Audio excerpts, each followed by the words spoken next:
నిత్య పూజలివివు నేరిచిననోహో ప్రత్యక్షమైనట్టి పరమాత్మునికి నిత్య పూజలివివో.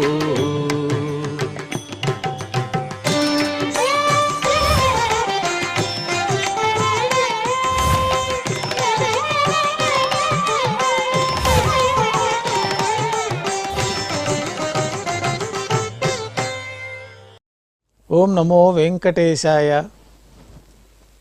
ఈరోజు శుక్రవారము, శ్రీ క్రోధినామ సంవత్సరము, దక్షిణాయనము, శరదృతువు, కార్తీక మాసము, కృష్ణపక్షము, త్రయోదశి తిథి, స్వాతి నక్షత్రము, నవంబర్ 29, 2024.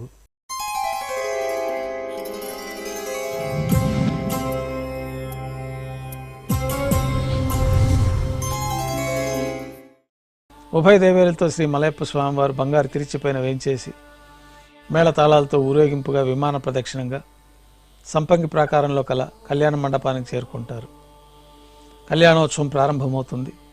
పుణ్యాహవాచనము, అంకురార్పణ, రక్షాబంధనము, అగ్ని ప్రతిష్ఠ, స్వామివారికి అమ్మవార్లకి కళ్యాణం సందర్భంగా నూతల పట్టు వస్త్రాల సమర్పణ, మహాసంకల్ప పఠనం, మాంగళ్యాలకి అభిషేకం, మాంగళ్యాల ఆరాధన, మాంగళ్యాలని స్వామివారి తరఫున అమ్మవార్లకి సమర్పణ, స్వామివారికి కర్పూర నీరాజనము, అమ్మవార్లకి కర్పూర నీరాజనము, విశేషమైన హోమాలతో పూర్ణాహుతి పూర్తయిన తర్వాత మాలా పరివర్తనం కార్యక్రమం పూర్తవుతుంది. ఉభయ దేవేరులను శ్రీవారి చెంతకు చేర్చి ఈ సందర్భంగా స్వామివారికి అక్షతారోపణం అనే వైదిక కార్యక్రమాన్ని నిర్వహించి నైవేద్యం, తిరిగి కర్పూర నీరాజనంతో కళ్యాణోత్సవం పూర్తవుతుంది. కళ్యాణోత్సవ భక్తుల దర్శనం అనంతరం ఉభయ దేవేలతో శ్రీ మలయప్ప స్వామివారు మేళతాళాలతో ఊరేగింపుగా ధ్వజస్తంభం వద్ద కల అద్దాల మండపానికి చేరుకుంటారు. వేదపారాయణ నడుమ అద్దాల మండపంలో ఊంజల సేవ నిర్వహిస్తారు. కర్పూర నీరాజనంతో ఊంజల సేవ పూర్తి అవుతుంది. ఉభయ దేవేలతో శ్రీ మలయప్ప స్వామివారు మేళతాళాలతో ఊరేగింపుగా ఆలయం వెలుపల కల వైభవోత్సవ మండపానికి చేరుకుంటారు. ఆర్జిత బ్రహ్మోత్సవంలో భాగంగా స్వర్ణ గరుడ వాహనం పైన శ్రీ మలయప్ప స్వామివారు వేంచేస్తారు. కర్పూర నీరాజనంతో స్వర్ణ గరుడ వాహన సేవ పూర్తి అవుతుంది. హనుమంత వాహనం పైన శ్రీ మలయప్ప స్వామివారు వేంచేస్తారు. కర్పూర నీరాజనంతో హనుమంత వాహన సేవ పూర్తి అవుతుంది. పెద్ద శేష వాహనం పైన శ్రీ మలయప్ప స్వామివారు వేంచేస్తారు. కర్పూర నీరాజనంతో పెద్ద శేష వాహన సేవ పూర్తి అవుతుంది.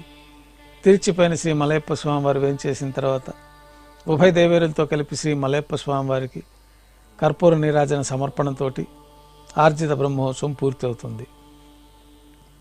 సాయం సంధ్య వేళలో 1000 దీపాలతో అలంకరించబడి ఉన్న సహస్ర దీపాలంకరణ సేవ మండపానికి ఉభయ దేవేరులతో శ్రీ మలయప్ప స్వామివారు చేరుకుంటారు.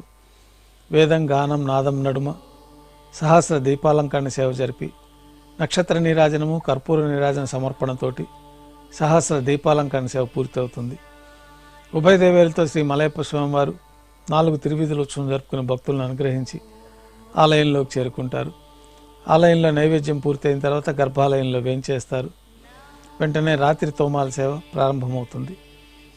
ఉదయం సమర్పించిన పుష్పమాలికలన్నీ సళ్లింపు చేసుకొని గర్భాలయాన్ని శుద్ధి చేసుకొని బంగారు పంచపాత్రలో శుద్ధ జలాన్ని నింపుకొని శ్రీ వైకానస భగవత్ శాస్త్రోక్తమైన విధానంతో మూలమూర్తికి, ఉత్సవమూర్తులకి ఉపచారాలు సమర్పించి కొత్త పుష్పమాలికలతో మూలమూర్తికి, ఉత్సవమూర్తులకు అలంకరణ జరిపి చతుర్వేద మంత్రాలతో మంత్రపుష్పాన్ని నిర్వహించి నక్షత్ర నీరాజనము, కర్పూర నీరాజనంతో రాత్రి తోమాల సేవ పూర్తి అవుతుంది.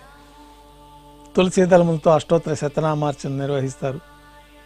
రాత్రి నైవేద్యంలో భాగంగా అన్నప్రసాదాలు, పన్యారాలు ఘంటానాదం మధ్య నైవేద్యంగా సమర్పించి తిరువీస నైవేద్యం పూర్తయిన తర్వాత భక్తులని సర్వదర్శనానికి అనుమతిస్తారు.